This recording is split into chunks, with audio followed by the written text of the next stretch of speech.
ఈ వీడియో చూసే ముందు కామెంట్ బాక్స్లో జై శ్రీరామ్ అని కామెంట్ చేయండి.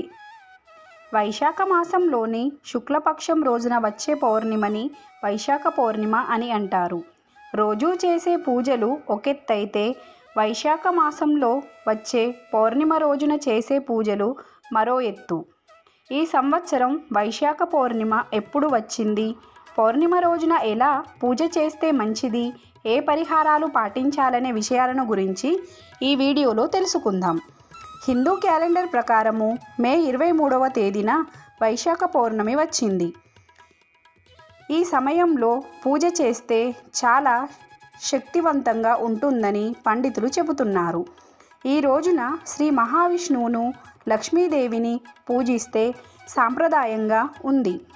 వైశాఖ పూర్ణిమ నాడు గ్రహాలు అనుకూల కారణంగా అనేక శుభయోగాలు వచ్చాయి. దీనివల్ల ఈ పౌర్ణమి రోజున మీరు చేసే పూజకు రెట్టింపు ప్రయోజనాన్ని పొందుతారు. ఈ పౌర్ణమి నాడు శివయోగం, సర్వార్థ సిద్ధియోగం ఉంటుంది. అలాగే గురు శుక్రుల కలయిక వల్ల రాజలక్ష్మి యోగం ఏర్పడుతుంది. గజలక్ష్మి రాజయోగంలో చేసే పూజల వల్ల మీ సంపద బాగా పెరుగుతుంది. వైశాఖ పౌర్ణమి రోజు చేసే పూజలు రెట్టింపు పుణ్యఫలాన్ని ఇస్తున్నాయి. ఈ రోజున శ్రీ మహావిష్ణువును మనస్ఫూర్తిగా పూజించే భక్తులకు శ్రేయస్సు, ఐశ్వర్యం, అదృష్టం లభిస్తాయి. భవిష్యత్తు పురాణాల ప్రకారము ఈ వైశాఖ పౌర్ణమి రోజున శ్రీ మహావిష్ణువు తాబేలు రూపంలో అవతరించాడు. కాబట్టి అన్ని పౌర్ణిమల కంటే ఈ వైశాఖ పౌర్ణమి చాలా శక్తివంతమైనది. మే 23వ తేదీన అనగా గురువారం రోజున స్త్రీలు తలస్నానం చేసి పాపిటలో కుంకుమ బొట్టు పెట్టుకొని కాళ్లకు పసుపు రాసుకొని ఇంట్లో పూజ చేసుకోవాలి. ఈ రోజున పూజ చేసేవారు పూజ పూర్తి అయిన తర్వాత సత్యనారాయణ వ్రత కథ వింటే కోటి జన్మల పుణ్యఫలం లభిస్తుందని శాస్త్రం చెబుతుంది. పౌర్ణమి రోజున పూజ చేసేటప్పుడు అక్షంతలు చేతికి తీసుకొని మనస్ఫూర్తిగా దేవునికి మీ కోరికలు చెప్పుకుంటూ దేవునికి నమస్కారం చేసి అక్షంతలను మీ తలపై వేసుకోండి. ఇలా చేయడం వల్ల మీకున్న కష్టాల నుండి త్వరగా విముక్తి పొందుతారు. మీరు కోరుకున్న పనులన్నీ ఇంకా ఆటంకాలు కూడా లేకుండా పూర్తవుతాయి. అలాగే ఈ రోజున పూజ చేసేటప్పుడు పూజలో నైవేద్యంగా దేవునికి బెల్లం ముక్కను నివేదిస్తే చాలా మంచిది. చివరగా హారతి ఇచ్చి పూజను ముగించాలి. పౌర్ణమి రోజున ప్రతి ఒక్కరూ ఇంట్లో ఖచ్చితంగా పూజ చేసుకోవాలి. ఏ ఇంట్లో అయితే ఈ రోజున దీపం పెట్టి పూజ చేస్తారో వారి పాపాలన్నీ కూడా వినాశనం అయ్యి మోక్షప్రాప్తి కలుగుతుంది. అలా అని పండితులు చెబుతున్నారు. పౌర్ణమి రోజున లలితా సహస్రనామం పారాయణం చేస్తే చాలా మంచిది. ఎవరైతే లలితా సహస్రనామాన్ని పారాయణం చేస్తారో వారికి ఎంతటి ఘోరమైన సమస్య అయినా సరే త్రిపుర సుందరి అమ్మవారి దయ వల్ల మీ సమస్యలన్నీ కూడా తీరుతాయి. పౌర్ణమి రోజున లలితా సహస్రనామం ఒక్కసారి చదివితే చాలు.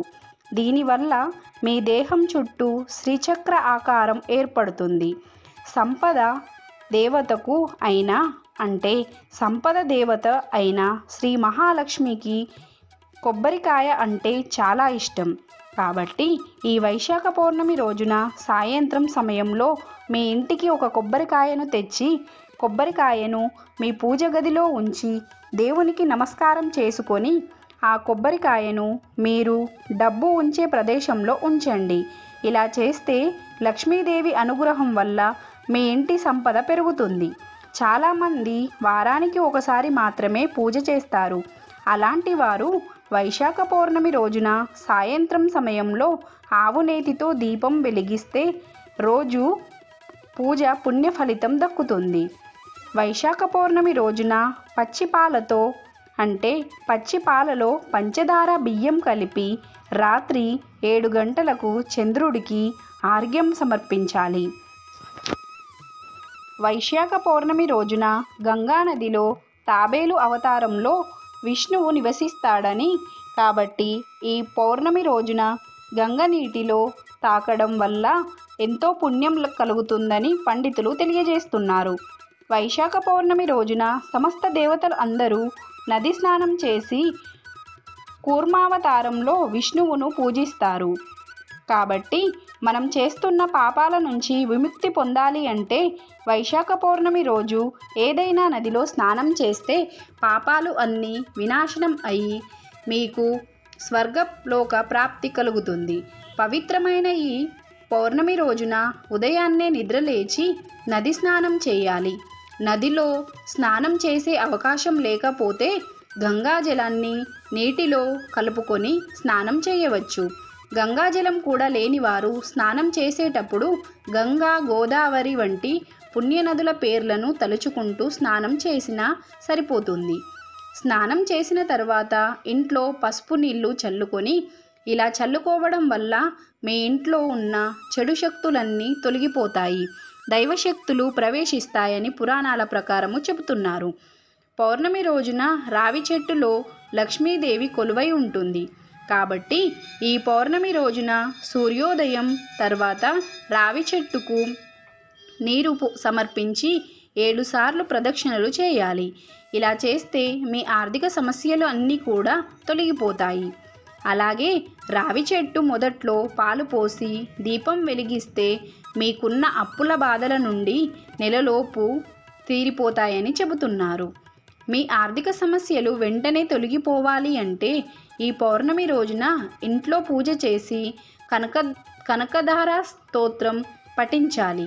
పూర్ణిమ రోజున ₹1 బిళ్ళకు పసుపు పూసి ఆ నాణాన్ని ఎరుపు రంగు వస్త్రంలో చుట్టి మీ పూజ గదిలో ఉంచండి. ఇలా చేయడం వల్ల మీ కుటుంబంలో సంపదలు పెరిగి అందరూ ఆరోగ్యంగా ఉంటారు. మీరు చేసే పనిలో ఏమన్నా ఆటంకాలు ఉంటే అవన్నీ కూడా విజయవంతంగా పూర్తి అయ్యి కావాలంటే పౌర్ణమి రోజున సాయంత్రం రావి చెట్టు దగ్గర ఆవ నూనెతో దీపం వెలిగిస్తే మీ పనిలో ఏ అడ్డంకులు రాకుండా మంచి విజయాలను సాధిస్తారు. అలాగే పితృదోషం ఉన్నవాళ్ళు మాత్రం, శని దోషాలు ఉన్నవాళ్ళు వైశాఖ పౌర్ణమి రోజున సాయంత్రం సమయంలో రావి చెట్టుకు పసుపు కుంకుమలు వేసి ప్రదక్షిణలు చేస్తే దోషాలన్నీ కూడా తొలగిపోతాయి. ఈ రోజున శ్రీ మహావిష్ణువును పూజించిన భక్తులు ఐశ్వర్యాన్ని పొందుతారు. పౌర్ణమి రోజున దేవతలను సంతోషపెట్టడానికి ఒక అద్భుతమైన రోజు అని చెప్పవచ్చు. ఈ రోజున మనకు ఉన్నంతలో ఎవరికైనా పేదవారికి దానం చేస్తే చాలా మంచిది. ఇలా చేయడం వలన ఎంతో పుణ్యఫలం లభిస్తుంది. ముఖ్యంగా వైశాఖ పౌర్ణిమ రోజు నెయ్యి దానం చేయడం వల్ల మీ సంపద బాగా పెరుగుతుందని, గ్రహయోగ బాధలు పోతాయని విశ్వాసం. అలాగే మీకు వీలైనంత వరకు పేదలకు దానం చేసి ఆకలితో ఉన్నవారికి భోజనం పెడితే చాలా మంచిది. ఈ రోజున చేసే ఏ చిన్న దానం అయినా సరే కోటి రెట్ల పుణ్యఫలాన్ని లభిస్తుంది.